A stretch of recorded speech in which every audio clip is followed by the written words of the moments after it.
अस्सलाम वालेकुम स्टूडेंट्स, मैं हूं अब्दुल कुद्दूस बेग, आपका फिजिक्स टीचर। स्टूडेंट्स, हमारा आज का टॉपिक है प्रोडक्ट ऑफ टू वेक्टर्स, जिसमें हम डिस्कस करेंगे स्केलर और डॉट प्रोडक्ट को। तो स्टार्ट करते हैं आज के लेक्चर को। स्टूडेंट्स, आज हम चैप्टर नंबर 2 के बहुत ही इंपॉर्टेंट आर्टिकल को स्टार्ट करने जा रहे हैं, which is product of two vectors. इसी चैप्टर में हमने एक आर्टिकल कंप्लीट किया था, multiplication of a vector by a scalar number. उस टॉपिक में स्टूडेंट्स हमने एक वेक्टर को एक स्केलर से मल्टीप्लाई करवाया था। लेकिन आज के लेक्चर में हम देखेंगे कि अगर हम एक वेक्टर को दूसरे वेक्टर से मल्टीप्लाई करें तो हमारा रिजल्ट क्या आएगा। तो स्टूडेंट्स याद रखिएगा, देयर आर टू पॉसिबिलिटीज कि जब भी हम एक वेक्टर को एक दूसरे वेक्टर से मल्टीप्लाई करवाएंगे तो हमारा रिजल्ट दो तरह से आ सकता है। हमारा रिजल्ट एक स्केलर क्वांटिटी भी आ सकती है और हमारा रिजल्ट एक वेक्टर क्वांटिटी भी आ सकती है। तो इसलिए स्टूडेंट्स, इस आर्टिकल को, जिसका नाम है प्रोडक्ट ऑफ टू वेक्टर्स, इसको हम टू टाइप्स में डिवाइड कर सकते हैं। First one is scalar product, second one is vector product. तो आज हम स्टार्ट करते हैं स्केलर और डॉट प्रोडक्ट को। तो स्टूडेंट्स, सबसे पहले स्केलर और डॉट प्रोडक्ट की डेफिनेशन को देखते हैं।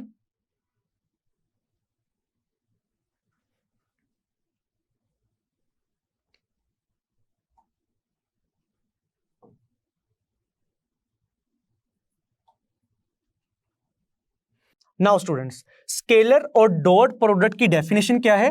When the product of two vectors results into a scalar quantity, means that कि अगर हम दो वेक्टर्स को मल्टीप्लाई करवाएं और हमारा आंसर क्या आ जाए, स्केलर, तो ऐसे प्रोडक्ट को हम क्या कहते हैं? Scalar product. और इसका दूसरा नाम है डॉट प्रोडक्ट। तो हम लिखते हैं, when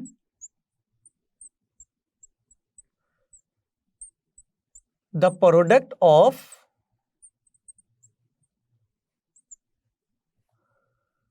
two vectors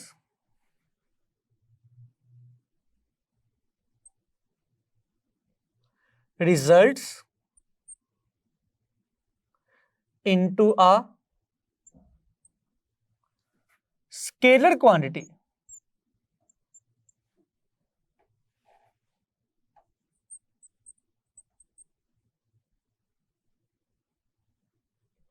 then that product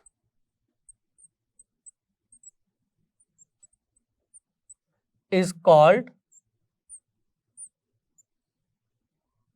scalar और dot product.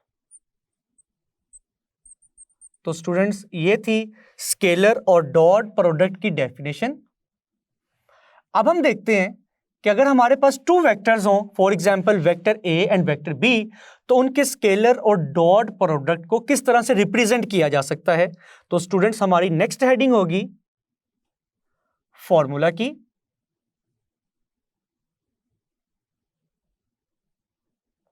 Consider students, we have two vectors a and b, then their dot or scalar product will be equal to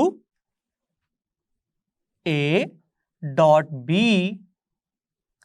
it is equal to magnitude of vector a, magnitude of vector b, cos theta। तो students याद रखिएगा, scalar product को हम dot से represent करते हैं। A dot B is the scalar product of vector A and vector B, which is equal to, सबसे पहले हम लिखेंगे magnitude of vector A, then magnitude of vector B, then trigonometric function cos theta। तो students, ये था two vectors का scalar और dot product, कि हम किस तरह से टू वेक्टर्स के स्केलर और डॉट प्रोडक्ट को फॉर्मूला की मदद से रिप्रेजेंट कर सकते हैं। तो हम लिख सकते हैं further, where A and B are the magnitudes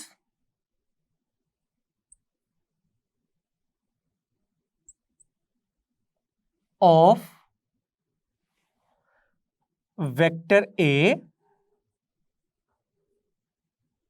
and vector B, and theta is the angle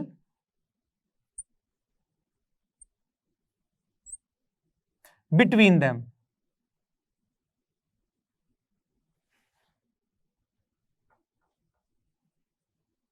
now students, scalar और डॉट प्रोडक्ट की डेफिनेशन और फॉर्मूला को डिस्कस करने के बाद अब हम स्केलर और डॉट प्रोडक्ट की एक्सप्लेनेशन को स्टार्ट करते हैं।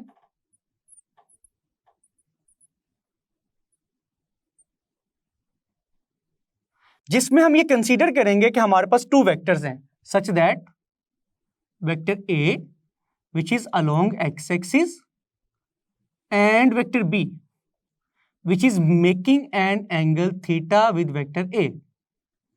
तो स्टूडेंट्स आप देख सकते हैं कि डायग्राम में वेक्टर A x एक्सिस की तरफ है, लेकिन वेक्टर B वेक्टर A के साथ एंगल थीटा बना रहा है। Means that vector B vector A के ना तो पैरेलल है ना परपेंडिकुलर।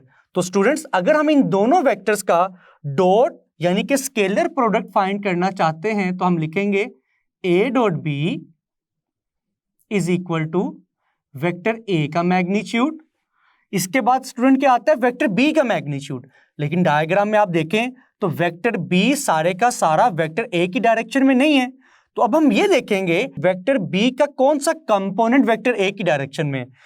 सबसे पहले हम वेक्टर बी के हेड से एक परपेंडिकुलर लाइन ड्रॉ करेंगे वेक्टर ए के ऊपर, देन वेक्टर बी की टेल से एक स्ट्रेट लाइन लगाएंगे to the foot of this perpendicular. Now students theta के सामने जो कंपोनेंट आएगा it is equal to B sine theta, और इस कंपोनेंट को हम क्या कहेंगे, B cos theta which is parallel to vector A.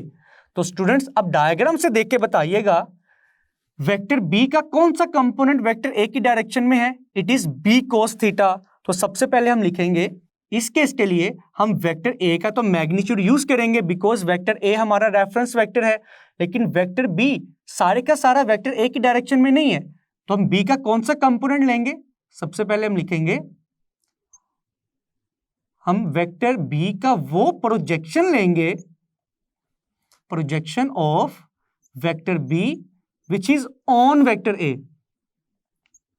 तो स्टूडेंट्स यहां पर मैंने एक वर्ड प्रोजेक्शन यूज किया है, आप इसका मीनिंग इमेज याद रखिएगा, अक्स याद रखिएगा।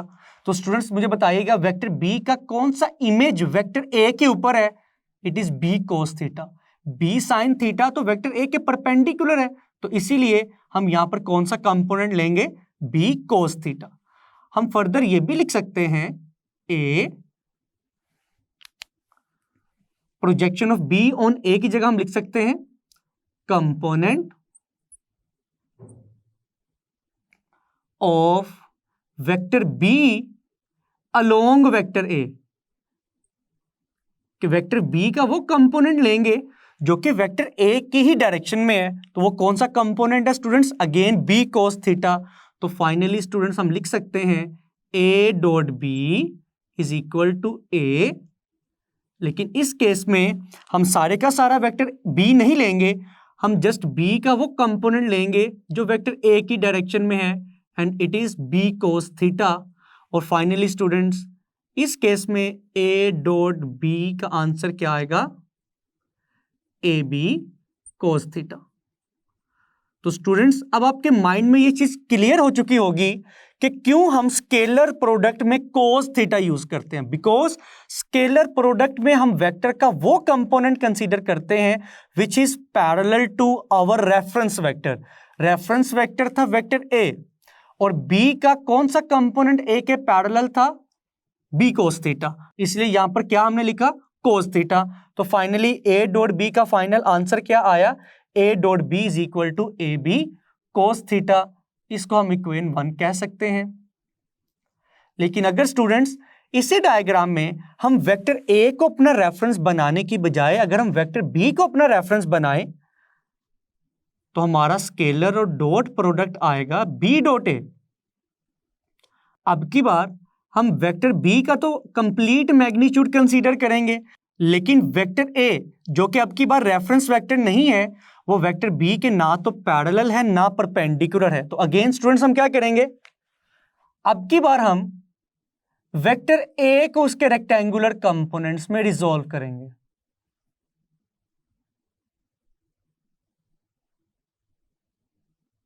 तो स्टूडेंट्स अगर हम वेक्टर ए को कंपोनेंट्स में रिजॉल्व करें तो उसके लिए हम वेक्टर बी के हेड से एक परपेंडिकुलर ड्रॉ करेंगे ऑन वेक्टर बी, और ये परपेंडिकुलर कंपोनेंट किसके इक्वल आएगा? ए साइन थीटा। और वेक्टर ए का वो कंपोनेंट जो वेक्टर बी की डायरेक्शन में है, it is equal to A cos theta. तो स्टूडेंट्स हम लिखेंगे, वेक्टर ए की जगह हम लिखेंगे projection of vector A on vector B. और इसके अलावा हम ये भी लिख सकते हैं component of vector A along vector B. और स्टूडेंट्स वो कंपोनेंट क्या है, उस कंपोनेंट की वैल्यू क्या है? It is equal to A cos theta. तो फाइनली हम लिखेंगे B A cos theta, it is equal to B dot A. तो स्टूडेंट्स अगर हम इसको फर्दर सॉल्व करें तो बी डॉट ए आएगा बी ए कोस थीटा। तो स्टूडेंट्स यहां पर भी आप देख सकते हैं कि हमने यहां पर कौन सा ट्रिग्नोमेट्रिक फंक्शन कंसीडर किया? Cos theta. Because scalar product में हमेशा हम उस कंपोनेंट को कंसीडर करते हैं जो हमारे रेफरेंस वेक्टर के पैरेलल होता है। तो यहां पर हमारा रेफरेंस वेक्टर था वेक्टर बी, लेकिन ए का हमने वो कंपोनेंट लिया which is parallel to vector B which is equal to A cos theta. Now students अगर हम इक्वेशन 1 और इक्वेशन 2 को देखें तो हम लिख सकते हैं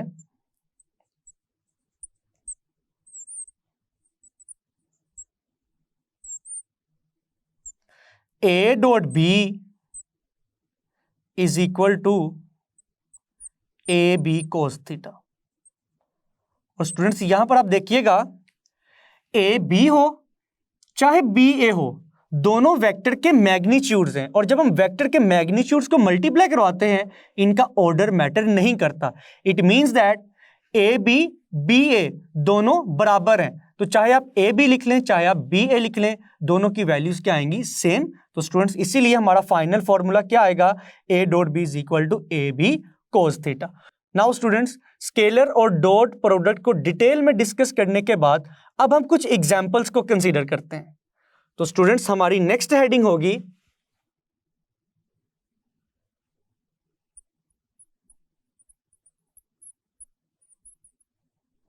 एग्जाम्पल्स की।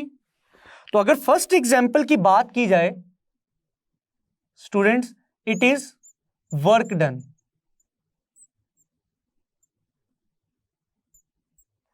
और स्टूडेंट्स वर्क डन का फॉर्मूला है W is equal to F dot D. तो आप देख सकते हैं फोर्स एक वेक्टर क्वांटिटी है, डिस्प्लेसमेंट एक वेक्टर क्वांटिटी है। जब हम इन दोनों को मल्टीप्लाई करवाएंगे तो हमारा रिजल्ट क्या आएगा? वर्क डन, जो कि एक स्केलर क्वांटिटी है। तो स्केलर और डॉट प्रोडक्ट की फर्स्ट एग्जांपल क्या है स्टूडेंट्स? Work done. और अगर हम यहां पर डॉट को रिमूव करें तो हम लिखेंगे F D cos theta. Now students scalar और डॉट प्रोडक्ट की सेकंड एग्जांपल है पावर। लेकिन स्टूडेंट्स इससे पहले आपने पावर का फॉर्मूला स्टडी किया है, power is equal to work done divided by time. लेकिन आपके सामने मैं एक न्यू फॉर्मूला लिखूंगा which is equal to P is equal to F dot V। Power is also the dot product of velocity and force. Students इस formula को first year chapter number 3 में आप डिस्कस करेंगे, लेकिन अभी के लिए आप याद रख लीजिएगा कि power is also equal to the dot product of force F and velocity V। और अगर हम स्टूडेंट्स डॉट को सॉल्व करें, डॉट को रिमूव करने से कोस थीटा लिखेंगे। तो स्टूडेंट्स ये थी दो एग्जांपल्स स्केलर और डॉट प्रोडक्ट की।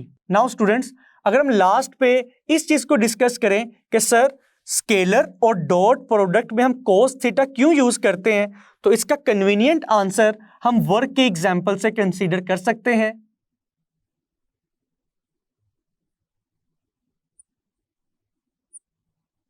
For example students, it is a horizontal surface और हमारे पास एक ट्रॉली है,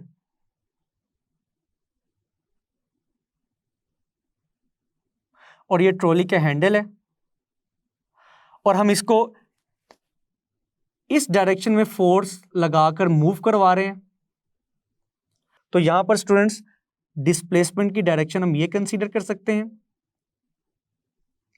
नाउ स्टूडेंट्स, आप देख सकते हैं कि इस एग्जाम्पल में फोर्स डिस्प्लेसमेंट की डायरेक्शन में नहीं है, और फोर्स ना तो डिस्प्लेसमेंट के पैरेलल है और ना ही परपेंडिकुलर, और इन दोनों के दरमियान जो एंगल है इट इज थीटा। तो स्टूडेंट्स, अब हम क्या करेंगे, फोर्स ना तो डिस्प्लेसमेंट के पैरेलल है ना परपेंडिकुलर। अब अगर हम ये देखना चाहते हैं कि फोर्स का कौन सा कंपोनेंट ट्रॉली को मूव करवा रहा है, तो उसके लिए सबसे पहले हम फोर्स को उसके रेक्टेंगुलर कंपोनेंट्स में डिसॉल्व करेंगे। This component is equal to F sine theta and this component is equal to F cos theta. तो स्टूडेंट्स, हमें मालूम है फोर्स और डिस्प्लेसमेंट का प्रोडक्ट वर्क डन के इक्वल है। नाउ स्टूडेंट्स, अगर हम इस स्पेसिफिक एग्जाम्पल के लिए वर्क की वैल्यू कैलकुलेट करना चाहते हैं तो हम वर्क का फॉर्मूला लिखेंगे F cos theta multiply by D plus F sine theta multiply by D. क्योंकि स्टूडेंट्स डायग्राम में हमने फोर्स को उसके कंपोनेंट्स में रिजॉल्व कर दिया है। अब हम देखेंगे ये कि फोर्स के किस कंपोनेंट की वजह से ट्रॉली मूव कर रही है। तो स्टूडेंट्स, अगर मैं सबसे पहले एफ कोस थीटा की बात करूं तो आप देख सकते हैं एफ कोस थीटा की डायरेक्शन में ट्रॉली मूव कर रही है, तो एफ कोस थीटा की डायरेक्शन में डिस्टेंस की वैल्यू क्या होगी, डी। तो हम लिख सकते हैं F cos theta multiply by D. लेकिन स्टूडेंट्स, अगर हम ये देखें कि फोर्स के परपेंडिकुलर कंपोनेंट की वजह से डिस्टेंस की वैल्यू क्या है, तो आप देख सकते हैं F sine theta which is the perpendicular component of force, इस डायरेक्शन में डिस्टेंस की वैल्यू 0 है, क्योंकि ट्रॉली तो इस डायरेक्शन में मूव नहीं कर रही, ट्रॉली तो हॉरिजॉन्टल डायरेक्शन में मूव कर रही है। तो इसीलिए एफ साइन थीटा की डायरेक्शन में डिस्टेंस की वैल्यू क्या आएगी, 0। तो स्टूडेंट्स, एफ कोस थीटा जब डी से मल्टीप्लाई होगा हम लिख सकते हैं एफ डी कोस थीटा, और एफ साइन थीटा जब 0 से मल्टीप्लाई होगा तो आंसर क्या आएगा, 0। तो स्टूडेंट्स, फाइनली वर्क डन की वैल्यू क्या आएगी, एफ डी कोस थीटा। तो स्टूडेंट्स, मैं उम्मीद करता हूं कि इस एग्जाम्पल के बाद आपके माइंड में वो जो क्वेश्चन था कि सर हम स्केलर और डॉट प्रोडक्ट में कोस थीटा क्यों यूज करते हैं, हम साइन थीटा भी तो यूज कर सकते हैं। तो याद रखिएगा स्टूडेंट्स, स्केलर और डॉट प्रोडक्ट में हम वेक्टर का वो कंपोनेंट कंसीडर करते हैं जो रेफरेंस वेक्टर के पैरेलल होता है, और स्टूडेंट्स पैरेलल कंपोनेंट कौन सा आएगा, कोस थीटा। तो इसीलिए हम स्केलर और डॉट प्रोडक्ट में कोस थीटा यूज करते हैं। जी स्टूडेंट्स, मैं उम्मीद करता हूं कि आपको आज का लेक्चर बहुत अच्छे से समझ आया होगा। इसको अच्छे से प्रिपेयर कीजिएगा। मिलते हैं नेक्स्ट लेक्चर में, तब तक के लिए अपना ख्याल रखिएगा। अल्लाह हाफिज।